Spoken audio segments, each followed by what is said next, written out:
merupakan tempat bagi mereka yang menjalani hukuman akibat melakukan berbagai pelanggaran atau kejahatan. Aktivitas para warga binaan atau narapidana di dalam penjara pun tentu saja berbeda dengan pada saat di lingkungan normal dan diawasi dengan ketat oleh sipir penjara. Namun demikian, dengan kondisi tersebut bukan berarti para narapidana atau napi tidak dapat menyalurkan kreativitasnya. Di berbagai penjara misalnya, para napi diberi program rehabilitasi membuat sesuatu yang bernilai ekonomi seperti kerajinan tangan atau barang lainnya. Salah satu tujuan dari kegiatan tersebut tentu saja untuk memberikan keterampilan bagi para napi agar pada saat bebas bisa melakukan sesuatu yang bermanfaat dan menghasilkan bagi dirinya. Terutama dengan keahlian tersebut, para napi diharapkan tidak kembali melakukan kejahatan. Dan pada episode berikut ini, Spotlight akan mengulas beberapa program rehabilitasi yang unik untuk para napi di sejumlah penjara di berbagai negara. Berikut informasinya.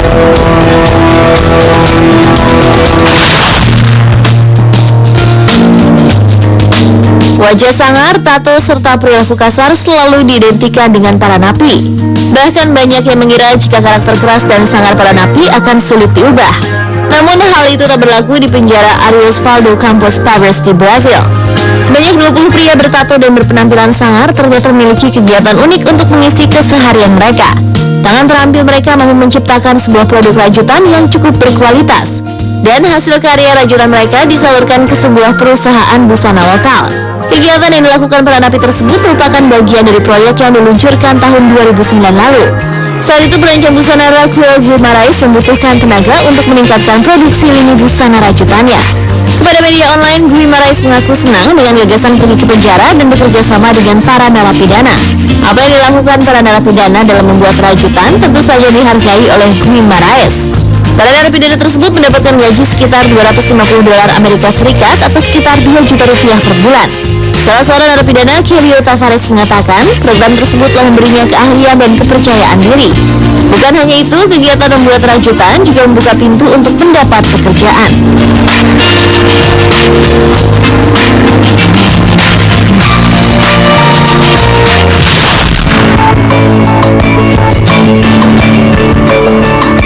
Berbeda dengan napi di Brazil yang mendapatkan program bersifat lembut, yaitu merajut sebagai bentuk terapi psikologi, warga binaan di penjara negara bagian Wyoming, Amerika Serikat juga mendapatkan program yang tidak kalah menariknya.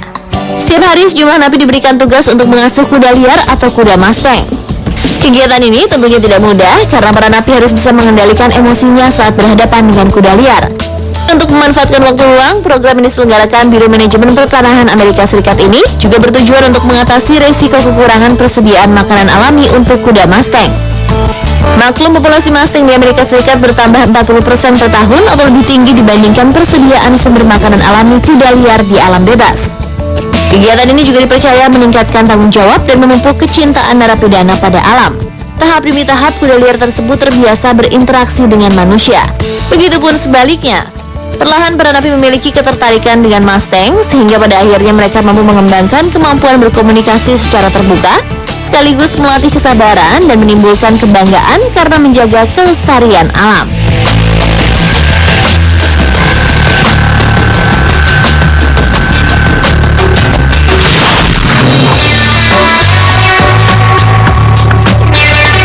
Di Wales terdapat sebuah restoran unik bernama The Cling Cymru, di mana seluruh pegawainya adalah para narapidana golongan D atau tahanan pria dewasa yang tergolong tidak berbahaya. Ya pemirsa, setiap harinya sebanyak 30 narapidana bekerja melayani pengunjung restoran ini. Dan setelah restoran tutup, para napi harus kembali ke sel masing-masing. Program ini dibuat untuk membantu napi berintegrasi dan berinteraksi dengan masyarakat dengan cara memberikan mereka pengalaman kerja, sehingga saat para napi bebas dari penjara, mereka dapat dengan mudah beradaptasi kembali ke masyarakat. Pencetus dari program ini sendiri adalah Alberto Prisky, koki yang sering mempromosikan menu makanan lokal Wales.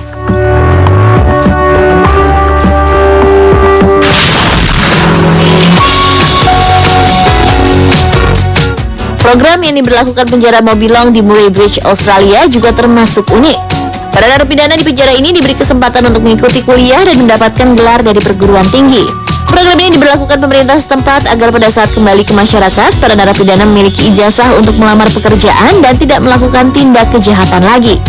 Para narapidana yang statusnya mahasiswa akan mendapatkan pelajaran dari para dosen Universitas Flinders dan TVSA, sebuah lembaga yang mengajarkan keterampilan kejuruan. Program di penjara Mobilong ini juga merupakan program pertama yang diadakan di penjara-penjara Australia. Kursus persiapan untuk ke universitas ini akan diberikan kepada 14 orang narapidana.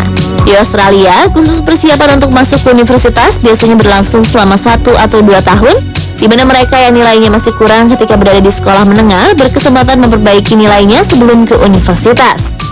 Program serupa sebenarnya telah dilakukan di Amerika Serikat dan ternyata tingkat kejahatan terbukti menurun.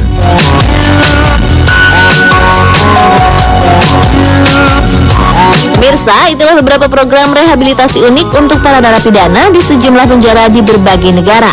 Dengan berbagai program unik tersebut, diharapkan saat para narapidana selesai menjalankan masa tahanannya, mereka dapat kembali ke masyarakat dengan keahlian yang berguna di masyarakat dan mampu menjauhkan diri mereka dari berbuat kejahatan lagi.